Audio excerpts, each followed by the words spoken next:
Hello students of class 10th.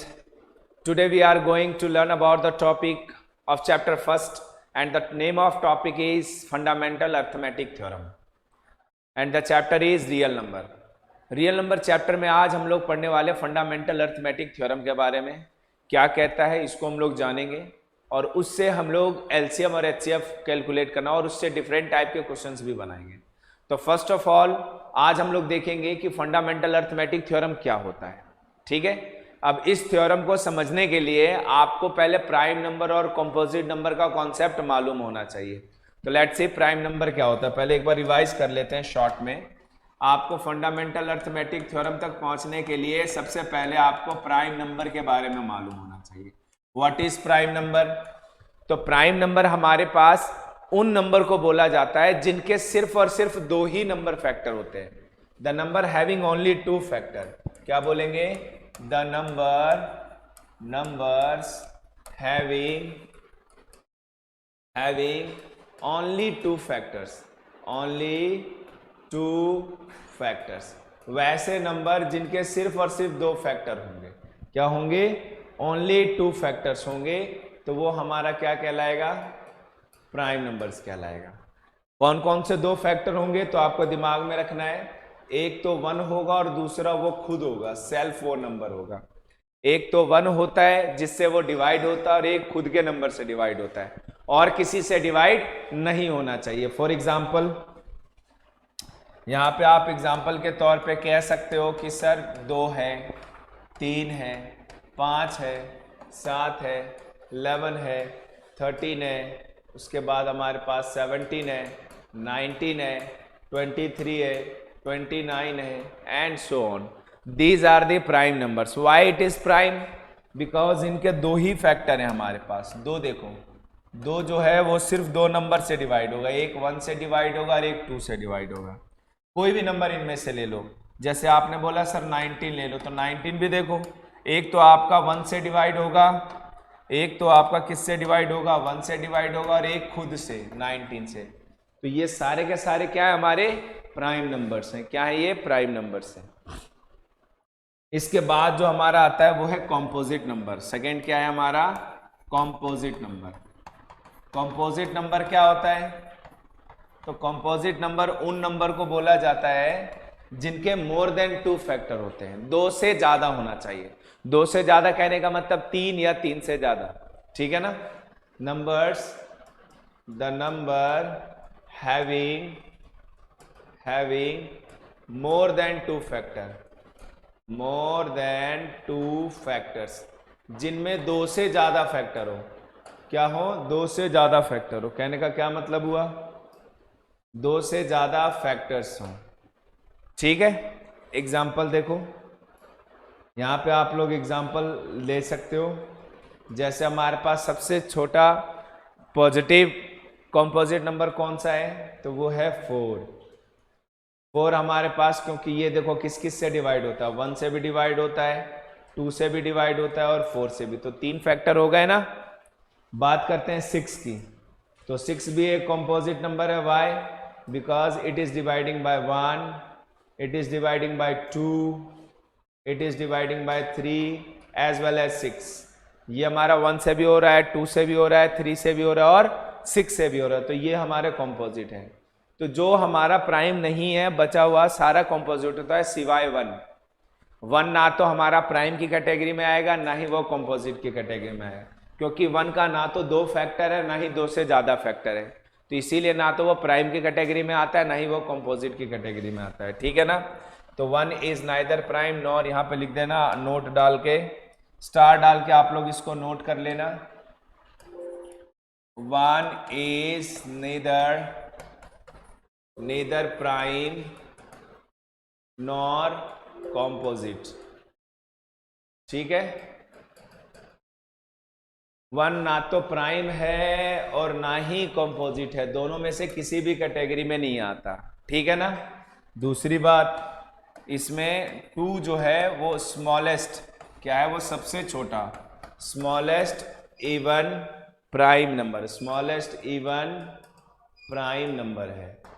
2 एक ऐसा number है जो इवन भी है और सबसे छोटा प्राइम नंबर भी है। और बाकी कोई भी इवन प्राइम नंबर नहीं होता, सिर्फ दो ही एक ऐसा नंबर है जो इवन भी है और प्राइम भी है। हो गया। अब यहां से हम लोग आगे बढ़ेंगे। ये हमारे पास था प्राइम और कंपोजिट का डेफिनेशंस। अब हमारा ये जो मेन इंपॉर्टेंट है फंडामेंटल अर्थमेटिक थ्योरम, वो इन दोनों को रिलेट करता है। किसको रिलेट करता है? प्राइम नंबर को और कंपोजिट नंबर को। तो फंडामेंटल अर्थमेटिक थ्योरम हमारा क्या कहता है, एक बार उस पर कंसंट्रेट करते हैं। शॉर्ट में इसको हम लोग क्या बोलते हैं? FAT, fundamental arithmetic theorem. क्या है ये? Fundamental arithmetic theorem, fundamental arithmetic theorem. इसमें क्या कहता है कि कोई भी कॉम्पोजिट नंबर है, ध्यान से सुनो, कोई भी कॉम्पोजिट नंबर है उसको प्राइम प्रोडक्ट के फॉर्म में लिख सकते हैं। कोई भी कॉम्पोजिट नंबर को प्राइम प्रोडक्ट के रूप में लिख सकते हैं। We can express any composite number as their prime product। कोई भी composite नंबर को प्राइम प्रोडक्ट के फॉर्म में लिख सकते हैं। पहला पॉइंट ये कहा। और दूसरा कहता है and that prime product will be unique. वो क्या होगा? हमारा उस नंबर के लिए ही होगा। अब ये क्या है इसको समझो। जैसे हमारे पास कोई भी एक प्राइम नंबर है, हमने एक प्राइम नंबर ले लिया 18, सॉरी कॉम्पोजिट नंबर ले लिया 18, तो 18 को हम क्या लिख सकते हैं? देखो 2 इंटू 3 लिख सकते हैं ना। तो ये 2 भी प्राइम है, 3 भी प्राइम है, 3 भी प्राइम है। तो ये जो हमारे पास प्रोडक्ट आ रहा है ये हमारा क्या है? प्राइम्स है। ये हमारा क्या है? प्राइम नंबर है। और ये हमारा कैसा नंबर है? तो कॉम्पोजिट नंबर है। ये क्या है हमारे पास? कॉम्पोजिट नंबर है। तो प्राइम प्रोडक्ट के फॉर्म में कॉम्पोजिट को नहीं लिख दिया। देखो ये भी 18 है और ये वैल्यू भी हमारा 18 ही है। ये भी हमारा क्या है? 18 ही है।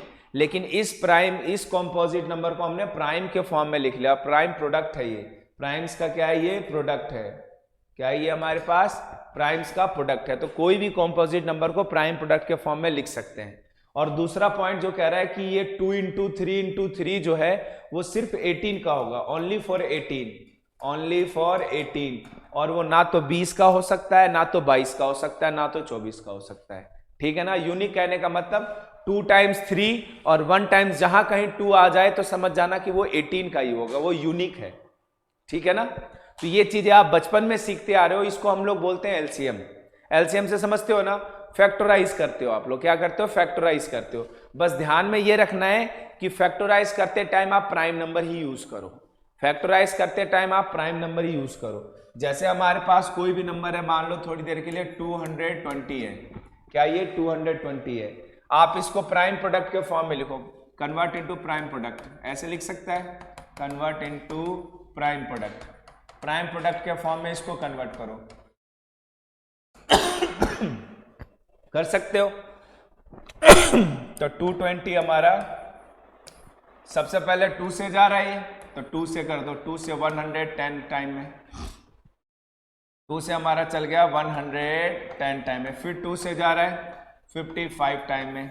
फिर 3 से नहीं जा रहा, 5 से जा रहा है। ये प्राइम नंबर ही आ रहे हैं। देखो 5 भी प्राइम नंबर है, 11 टाइम में गया। अब ये सीधा 11 से जाएगा 1 टाइम में। तो देखो 220 को हमने फैक्टराइज कर दिया और 220 को हमने क्या लिख दिया? 220 को लिख दिया 2 इंटू 2 इंटू 5 इंटू 11। ये हमारा प्राइम नंबर आ गया और ये हमारा क्या हो गया? ये हमारा एक कॉम्पोजिट नंबर हो गया। तो किसी भी कॉम्पोजिट नंबर को प्राइम प्रोडक्ट के फॉर्म में लिखा जा सकता है। और ये लिखने का पैटर्न हुआ, ये लिखने का तरीका होता है। और इसको हम लोग बोलते हैं फैक्टराइजेशन। इस प्रोसेस को क्या बोलते हैं हम लोग? फैक्टराइजेशन। फैक्टराइजेशन या फैक्टर ट्री बोलते हैं, या हम इसको क्या बोलते हैं? Factor tree. फैक्टर ट्री भी ऐसा ही बनता है, आपको बना के बताएंगे। ठीक है ना। फैक्टर ट्री भी कुछ ऐसा ही बनता है। अब 220 का अगर आप फैक्टर ट्री बनाना चाहते हो तो कैसे बनेगा? देखो 220 यहां पे लिख दिया और इसको एक बॉक्स में बन दिया। अब इसको हम किससे डिवाइड किए? इसको हम डिवाइड किए भाई साहब 2 से, तो ये 2 को अलग बॉक्स में लिख दो। और कितना टाइम में गया, तो आपने बोला सर 110 टाइम में, तो ये लिख दिया। फिर हमने इसको किससे डिवाइड किया, 2 से। कितना टाइम में डिवाइड किया, तो 55 टाइम में। फिर हमने इसको डिवाइड किया 5 से, 5 से गया 11 टाइम में। फिर इसको किया 11 से, तो ये फाइनली आ गया हमारा 1। तो ये जो बन गया हमारा स्ट्रक्चर कुछ वैसा ही है, बस ये थोड़ा क्या है, अरेंज्ड पैटर्न है। ठीक है, तो ये हमारा बन गया फैक्टर ट्री। क्या बन गया, ये हमारा फैक्टर ट्री बन गया। ओके, तो इसमें कोई दिक्कत हमारा नहीं आना चाहिए।